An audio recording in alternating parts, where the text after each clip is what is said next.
आज आयोग के सामने आप पेश हुए, क्या पूरा मामला रहा है, किस तरह की बातचीत आगे बढ़ी? नहीं, आयोग ने आज मुझे बुलाया था, समन किया था अपने रूल्स के तहत, अपनी एक्ट के तहत। और जो 19 तारीख और 24 तारीख का घटनाक्रम है उस पे अपना स्टेटमेंट देने के लिए आयोग ने आज मुझे बुलाया था। और आयोग की इस नोटिस के कंप्लायंस में मैं आज आयोग के समक्ष मौजूद रहा, प्रस्तुत हुआ और अपना स्टेटमेंट मैंने आयोग के समक्ष दर्ज कराया। बात करें 24 तारीख की, तो जो हिंसा भड़की थी उसमें ये भी आरोप लगाए गए थे कि आपने जय श्री राम के नारे लगाए। क्या पूरा मामला आपने अंदर देखा था, क्या कहें? सारी बातें जो भी हैं वो मैंने आयोग के सामने स्पष्ट की हैं। मैं आपके सामने सिर्फ इतना कहना चाहता हूं और इस बात को अभी विराम दे दूंगा, अगर किसी के पास ये वीडियो फुटेज है या कोई भी ऐसा व्यक्ति है जो ये बता सके कि मैंने जय श्री राम के नारे लगाए थे वहां के स्थानीय लोग, तो मैं बात अभी को बंद कर दूंगा। कोई एकदम टोटल झूठ है, सरासर झूठ है। मैंने कोई जय श्री राम के नारे नहीं लगाए और ये सारी बातें तो बात की हैं, हिंसा तो उसके पहले भड़क चुकी थी। तो ये सारी बातें हमने विस्तृत रूप से, डिटेल्ड रूप से, चेन ऑफ इवेंट्स के तहत और अपने पर्सनल एफिडेविट के तहत न्यायिक आयोग के सामने स्पष्ट किया है, रखा है। और मुझे पूरी उम्मीद है कि न्यायिक आयोग जब इस मामले की निष्कर्ष पे पहुंचेगा तो न्याय करेगा। कल भी कोर्ट के आदेश पर एक टीम आई थी, उसने निरीक्षण किया और कोर्ट में रिपोर्ट पेश की है वहां पर रंगाई पुताई के लिए। क्या कहेंगे जिस तरह से बात सामने है कि कोई भी आवश्यकता भी रंगाई पुताई की? देखिए, रंगाई पुताई एक बहाना है, मेन वहां पे जो मंदिर के सबूत है उसको छुपाना है।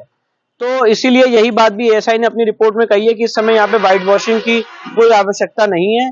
और आज इलाहाबाद हाईकोर्ट के सामने ये मामला सुनवाई पे आया था और इलाहाबाद हाईकोर्ट ने एएसआई की इस रिपोर्ट पे मस्जिद कमेटी के वकील नकवी साहब को ये समय दिया है कि वो अपना ऑब्जेक्शन फाइल करें और 4 मार्च अगली डेट इसमें निर्धारित की गई। पहले भी आपने कहा है कि आप पर जानलेवा ऐसी कोई शिकायत आ रही है, कोई कंप्लेंट आ रही है, कौन आ रही है? क्या कहेंगे जिस तरह से सारिक साटा के दिसंबर पुलिस ने पूरे मामले को लेकर खुलासा? नहीं, शारिक साटा के विषय पे अभी मैं कोई टीका टिप्पणी या कमेंट नहीं करना चाहूंगा। माननीय एसपी संभल ने इस पे अपना प्रेस कॉन्फ्रेंस आपके समक्ष रखा ही है और पुलिस इसकी जांच कर रही होगी, तो उसके बारे में मैं नहीं करना चाहूंगा। पर हाँ, मैं जरूर बताना चाहता हूं कि 24 तारीख से बराबर जो भी धमकियां मुझे मिली सोशल मीडिया के माध्यम से, फोन कॉल के माध्यम से, वो सारी चीजें मैंने प्रशासन के संज्ञान में लाया हूं और प्रशासन इसमें अपनी जांच कर रहा है। अब आपका अगला कदम क्या होगा पूरे मामले को लेकर? नहीं, अगला कदम हमारा ये है कि इलाहाबाद हाईकोर्ट के सामने जो सुनवाई चल रही है उसको अपने कंक्लूजन तक पहुंचाएं और उसके बाद यहाँ पे ट्रायल शुरू हो और जो संभल का सच है, हरिहर मंदिर का सच है, उसके लिए जितनी भी लीगल कार्रवाई हो सकती है वो आगे हम लोग बढ़ाएं। यहाँ के जो लोग हैं वो भी मांग कर रहे हैं कि इस तरह की कोई भी आगे जांच जो है वो की जा रही है, वो लगातार यहाँ पर इस तरह की पुताई रंगाई को लेकर कोई भी परमिशन ना दी जाए। जी बिल्कुल सही कह रहे हैं, क्योंकि हर आदमी का ये मानना है कि रंगाई पोताई होगी तो जो वहां पे मंदिर के सबूत हैं जो उभर के सामने आ रहे हैं वो छुपाए जाएंगे और ये सिर्फ और सिर्फ एक बहाना है मंदिर के सबूतों को छुपाने का। तो इसीलिए, और इस समय वहां पे कोई व्हाइट वॉशिंग की जरूरत है भी नहीं, यही बात एएसआई ने भी अपनी रिपोर्ट में कही है। तो हमारा स्टैंड बहुत क्लियर है और मुझे लगता है ऑनरेबल हाईकोर्ट के सामने मामला है और 4 मार्च को इसमें अगली सुनवाई होनी है। आज आयोग के सामने आप पेश हुए, क्या पूरा मामला रहा है, किस तरह की बातचीत आगे बढ़ी? नहीं, आयोग ने आज मुझे बुलाया था, समन किया था अपने रूल्स के तहत, अपनी एक्ट के तहत। और जो 19 तारीख और 24 तारीख का घटनाक्रम है उस पे अपना स्टेटमेंट देने के लिए आयोग ने आज मुझे बुलाया था और आयोग की इस नोटिस के कंप्लायंस में मैं आज आयोग के समक्ष मौजूद रहा, प्रस्तुत हुआ और अपना स्टेटमेंट मैंने आयोग के समक्ष दर्ज कराया। बात करें 24 तारीख की, तो जो हिंसा भड़की थी उसमें ये भी आरोप लगाए गए थे कि आपने जय श्री राम के नारे लगाए।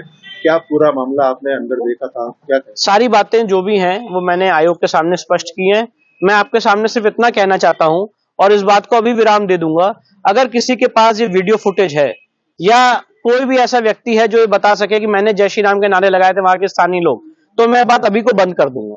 कोई एकदम टोटल झूठ है, सरासर झूठ है। मैंने कोई जय श्री राम के नारे नहीं लगाए और ये सारी बातें तो बात की हैं, हिंसा तो उसके पहले भड़क चुकी थी। तो ये सारी बातें हमने विस्तृत रूप से, डिटेल्ड रूप से, चेन ऑफ इवेंट्स के तहत और अपने पर्सनल एफिडेविट के तहत न्यायिक आयोग के सामने स्पष्ट किया है, रखा है। और मुझे पूरी उम्मीद है कि न्यायिक आयोग जब इस मामले की निष्कर्ष पे पहुंचेगा तो न्याय करेगा। कल भी कोर्ट के आदेश पर एक टीम आई थी, उसने निरीक्षण किया और कोर्ट में रिपोर्ट पेश की है वहां पर रंगाई पुताई के लिए। क्या कहेंगे जिस तरह से बात सामने है कि कोई भी आवश्यकता भी रंगाई पुताई की? देखिए, रंगाई पुताई एक बहाना है, मेन वहां पे जो मंदिर के सबूत है उसको छुपाना है। तो इसीलिए यही बात भी एएसआई ने अपनी रिपोर्ट में कही है कि इस समय यहाँ पे व्हाइट वॉशिंग की कोई आवश्यकता नहीं है। और आज इलाहाबाद हाईकोर्ट के सामने ये मामला सुनवाई पे आया था और इलाहाबाद हाईकोर्ट ने एएसआई की इस रिपोर्ट पे मस्जिद कमेटी के वकील नकवी साहब को ये समय दिया है कि वो अपना ऑब्जेक्शन फाइल करें और 4 मार्च अगली डेट इसमें निर्धारित की गई। पहले भी आपने कहा है कि आप पर जानलेवा ऐसी कोई शिकायत आ रही है, कोई कंप्लेंट आ रही है, कौन आ रही है, क्या कहेंगे जिस तरह से सादिक साटा के दिसंबर पुलिस ने पूरे मामले को लेकर खुलासे नहीं, शारिक साटा के विषय पे अभी मैं कोई टीका टिप्पणी या कमेंट नहीं करना चाहूंगा। माननीय एसपी संभल ने इस पे अपना प्रेस कॉन्फ्रेंस आपके समक्ष रखा ही है और पुलिस इसकी जांच कर रही होगी, तो उसके बारे में मैं नहीं करना चाहूंगा। पर हाँ, मैं जरूर बताना चाहता हूं कि 24 तारीख से बराबर जो भी धमकियां मुझे मिली सोशल मीडिया के माध्यम से, फोन कॉल के माध्यम से, वो सारी चीजें मैंने प्रशासन के संज्ञान में लाया हूं और प्रशासन इसमें अपनी जांच कर रहा है। अब आपका अगला कदम क्या होगा पूरे मामले को लेकर? नहीं, अगला कदम हमारा ये है कि इलाहाबाद हाईकोर्ट के सामने जो सुनवाई चल रही है उसको अपने कंक्लूजन तक पहुंचाएं और उसके बाद यहाँ पे ट्रायल शुरू हो और जो संभल का सच है, हरिहर मंदिर का सच है, उसके लिए जितनी भी लीगल कार्रवाई हो सकती है वो आगे हम लोग बढ़ाएं। यहाँ के जो लोग हैं वो भी मांग कर रहे हैं कि इस तरह की कोई भी आगे जांच जो है वो की जा रही है, वो लगातार यहाँ पर इस तरह की पुताई रंगाई को लेकर कोई भी परमिशन ना दी जाए। जी बिल्कुल सही कह रहे हैं, क्योंकि हर आदमी का ये मानना है कि रंगाई पोताई होगी तो जो वहां पे मंदिर के सबूत हैं जो उभर के सामने आ रहे हैं वो छुपाए जाएंगे और ये सिर्फ और सिर्फ एक बहाना है मंदिर के सबूतों को छुपाने का। तो इसीलिए और इस समय वहां पे कोई व्हाइट वॉशिंग की जरूरत है भी नहीं, यही बात एएसआई ने भी अपनी रिपोर्ट में कही है।